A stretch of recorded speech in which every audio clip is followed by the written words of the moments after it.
अपने पसंदीदा शो के फुल एपिसोड देखने के लिए अभी डाउनलोड करें दंगल प्ले ऐप।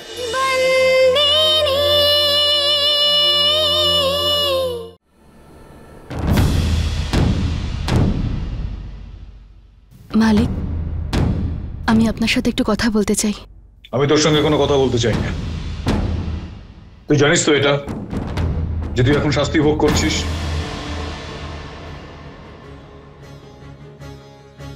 আমি জানি মালিক যে এটা আমার শাস্তি, আর সেটা আমি পালনও করব, কিন্তু তার মানে এটা তো নয় যে আমি আমার বাকি সব কর্তব্য থেকে মুখ ফিরিয়ে রাখবো।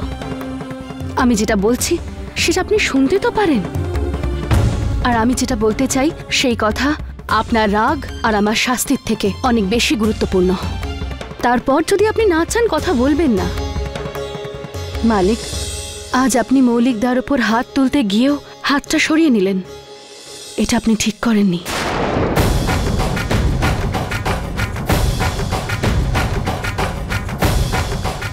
তুই আমাকে বুঝিয়ে বলবি নাকি মৌলিক কতটা মানসিক বিপর্যয়ের মধ্যে দিয়ে যাচ্ছে তোর সেটা খবর আছে? আর তুই আমাকে বলেছিস যে আমি ওর গায়ে হাত না তুলে ঠিক করিনি, তাই তো? তুই এতটাই বোকা নাকি আমায় বলতো? কেন? কারণ ও আপনার ছেলে নয় সেই জন্যে, তাই তো?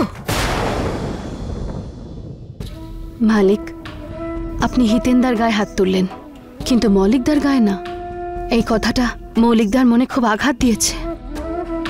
আমি এটা জানি মালিক যে মৌলিকদা আমাকে পছন্দ করে না, কিন্তু যদি উনি একবার আপনাকে বা এই পরিবারকে পর ভাবতে শুরু করে, নিজেকে সবার থেকে আলাদা করে দেয়, তাহলে এই সম্পর্ককে সামলে ওঠা কঠিন হয়ে যাবে। এই কথাটা বলায় আমার কোনো স্বার্থ নেই, শুধু একটাই স্বার্থ, মালকিন যে সম্পর্কগুলোকে বেঁধে রেখে গেছেন সেটা আমি ভাঙতে দিতে চাই না। আমি জানি আমি বোকা, তাই যদি আমি কোনো ভুল কথা বলে থাকি তাহলে আমাকে ক্ষমা করে দেবেন।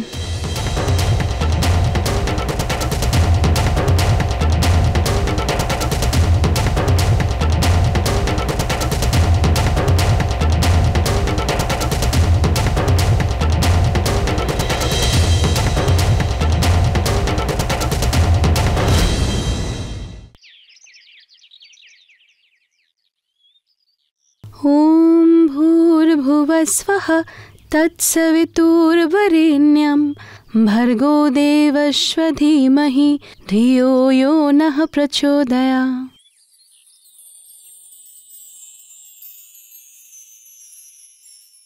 हे মা, আশীর্বাদ করুন যাতে এই বাড়িতে খুব তাড়াতাড়ি সব ঠিক হয়ে যায়। এই বাড়ির সকল সদস্যরা যারা বাড়িতে আছে বা বাইরে, সবাইকে আনন্দে রেখো, সব বিপদ থেকে দূরে রেখো, কারোর যেন কোনো ক্ষতি না হয়। সন্ত,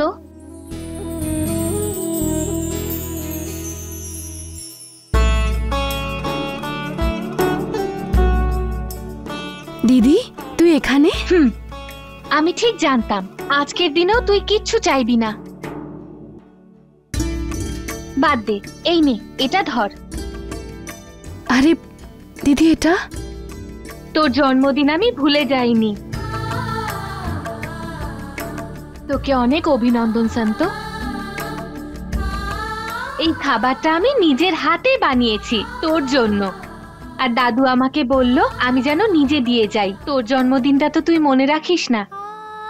দিদি, পিসিমাই কিছুদিন হলো কাঞ্জি কাকার বাড়ি গেছে, বাড়িতে সবার মন খারাপ, আর আমি চাই না এই সময় আমার জন্মদিনের বিষয়টা কেউ জানতে পারুক। তুই আমার জন্য এটা নিয়ে এসেছিস, তুই নিজে এসেছিস, আমি খুব আনন্দ পেয়েছি। কিন্তু এই কথাটা কাউকে বলিস না যে আজকে আমার জন্মদিন না হলে। হ্যাঁ বাবা, বলবো না, ঠিক আছে? আয় দিদি।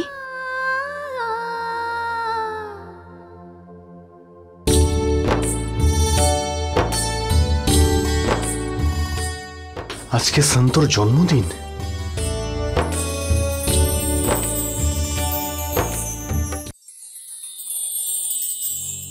মা, বাড়িতে তো কারোর মন ভালো নেই, তার মধ্যে এইসব। সেটাই তো সন্তু, এইরকম পরিবেশে খুশির একটু প্রয়োজন পড়ে রে মা।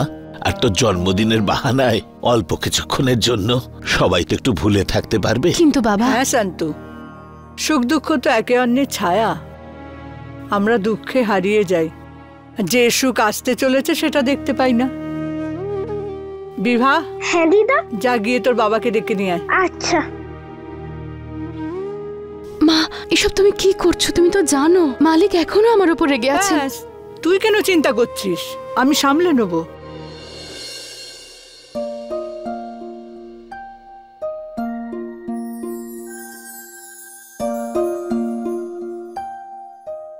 বাবা। হ্যাঁ বল। বাবা চলো না আমার সাথে। এখন যেতে পারবো না, একটা কাজের মধ্যে আছে আমি, তুই যা। বাবা কাজ পরে করে নিও, এখন চলো না। আমি তো বললাম আমি এখন যেতে পারবো না। রে বল নিচে কি হচ্ছে? বাবা শান্তর আজ বার্থডে, তুমি যদি নিচে আসো আমরা কেক কেটে সেলিব্রেট করব, চলো না। আমি কাজ করছি এখন একটা, সে কারণে আমি এখন যেতে পারবো। তুই যা। বাবা যা, আমি বললাম তো।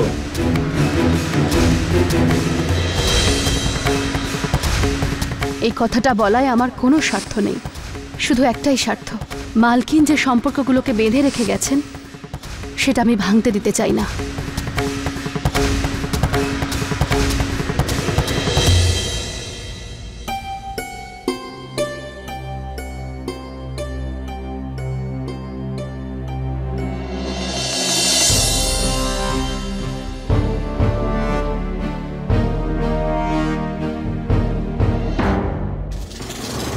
এক এক করে সবার আসল রূপটা আমি দেখতে পাচ্ছি।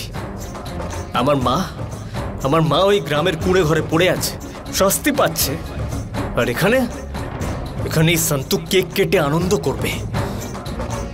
কারোর কিচ্ছু যায় আসে না যে আমার মা কতটা কষ্ট পাচ্ছে। দিদা। কি হয়েছে বিভা? দিদা বাবা। কি হলো? তোর বাবা আসছে কি না? দিদা বাবা নিচে আসবে না বলে দিয়েছে।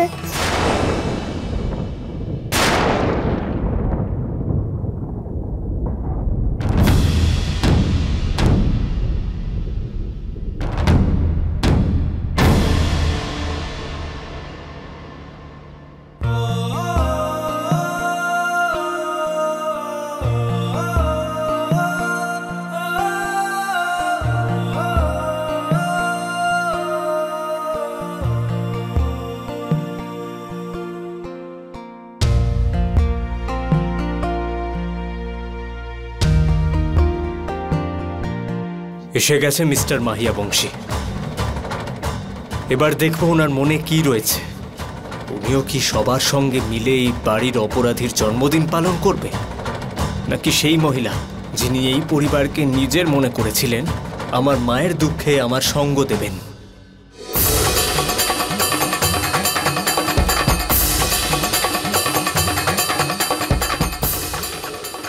যদি সন্তুর জন্মদিনে আমি অংশগ্রহণ করি তাহলে মৌলিক, যে নিজেকে ইতিমধ্যেই পর ভাবতে শুরু করেছে, সে আমাদের থেকে আরো দূরে চলে যাবে। আর যদি আমি জন্মদিনে অংশগ্রহণ না করি তাহলে এই সন্তুর সঙ্গে সঙ্গে মা, বাবা আর বাচ্চাদেরও মন একদম ভেঙে যাবে। এক্ষেত্রে কি সিদ্ধান্ত আমি নেব?